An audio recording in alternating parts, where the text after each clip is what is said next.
YouTube. In the last video, we talked about stocks, shares of stocks, and dividends. We also talked about debt elimination and how you could decide how to pay down debt.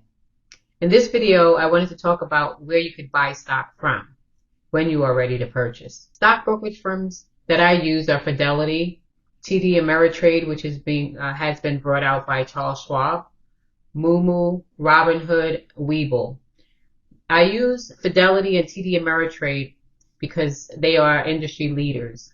I signed up with Robinhood, Webull, and Moomoo because I got free shares of stock for signing up. And the person that I got it from, the link from, they also received shares.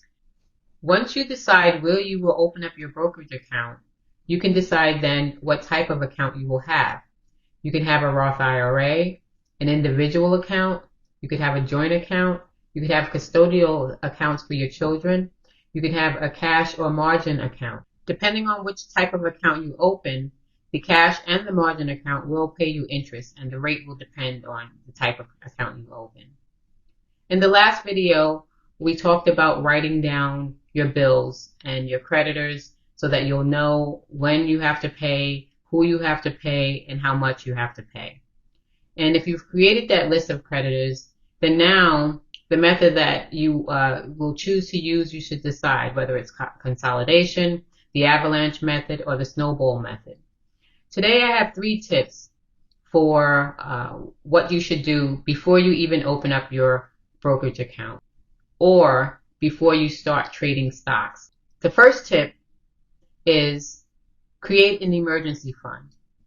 Your aim should be for at least $1,000 so that you will have money on hand in case of an emergency. If you bought stocks and then now need that money to buy grocery food or to fix a car that broke down, then that means that you may have to sell a stock at a loss in order to make that payment. So having an emergency fund is key to keeping you out of debt once you've worked hard to pay all of that debt off.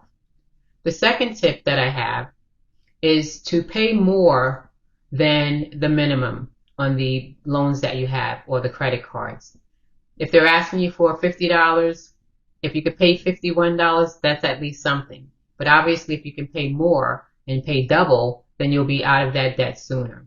In order to do that, you will most likely have to increase your income streams and find ways to pay this money down. But I'm sure that you'll find ways to do it if you put your mind to it, even if that means sometimes sacrificing from eating lunch out or things like that. It doesn't have to be a sacrifice, but if you get a gift from someone, you can use that money to pay that bill down.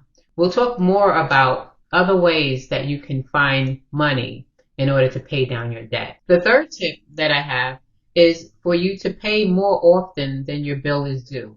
If you have a monthly bill and it's $500, if you pay that monthly bill every week, $125 a week, you would end up saving money over the long haul, over the extent of the loan and over the credit card debt that you have. If you could pay $250, that would be even better.